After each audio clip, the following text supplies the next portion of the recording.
I came here on a festive occasion. So I'd like to start by wishing everybody happy Pongal. I also witnessed Jallikattu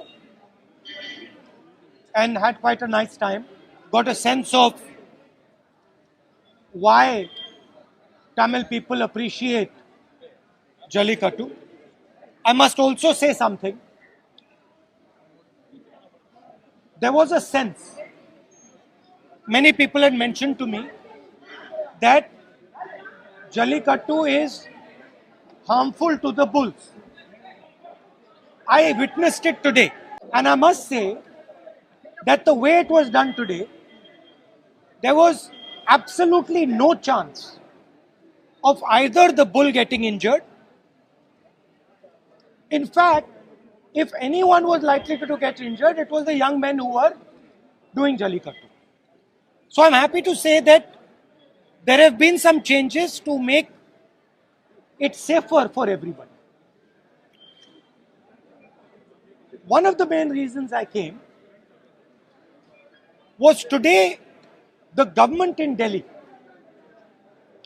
is under the impression that they can destroy the cultures of this country. They believe that they can suppress the emotions of the Tamil people. They believe they can crush the language of the Tamil people. They believe that they can suppress the spirit of the Tamil people. I came to give them a message that nobody is going to suppress the Tamil spirit. And there is a reason for it. First of all, the Tamil spirit cannot be suppressed. And second of all, suppressing the Tamil spirit is the worst thing you can do for our country. Because the Tamil spirit, like many other cultures and traditions in this country, are the essence of our country. They are the soul of our country. So I am completely against this idea that there is one particular idea, one particular language, one particular notion in this country. There are many, many different languages, many different ideas, and all these contribute to our strength. The government is not just neglecting them. The government is conspiring to destroy them. There is a difference. Neglecting is you ignore them. They are not ignoring them. They are trying to destroy them. They are trying to destroy them because they want to benefit 2 or 3 of their friends.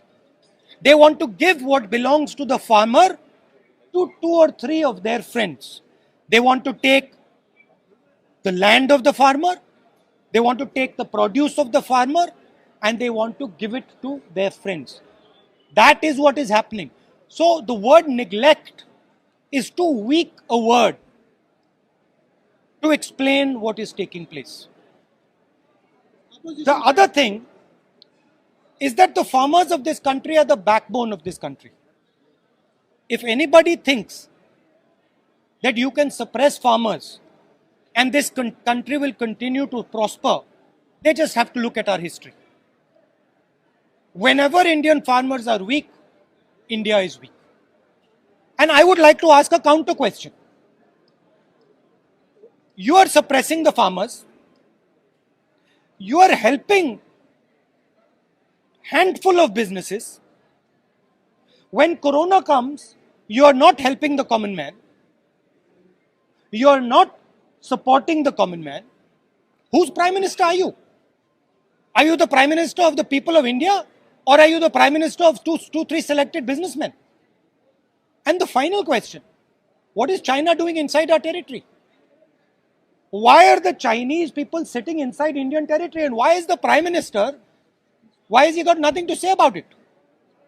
Why is the prime minister completely silent about the fact that Chinese troops are sitting inside Indian territory? These are the real questions to be asked. I'm very, very proud of what the farmers are doing, and I fully support the farmers. and I will continue to stand with them. I raised their issue in a yatra in Punjab, and we will continue to do it. Mark my words, take it from me. These laws, the government will be forced to take them back. Remember what I said.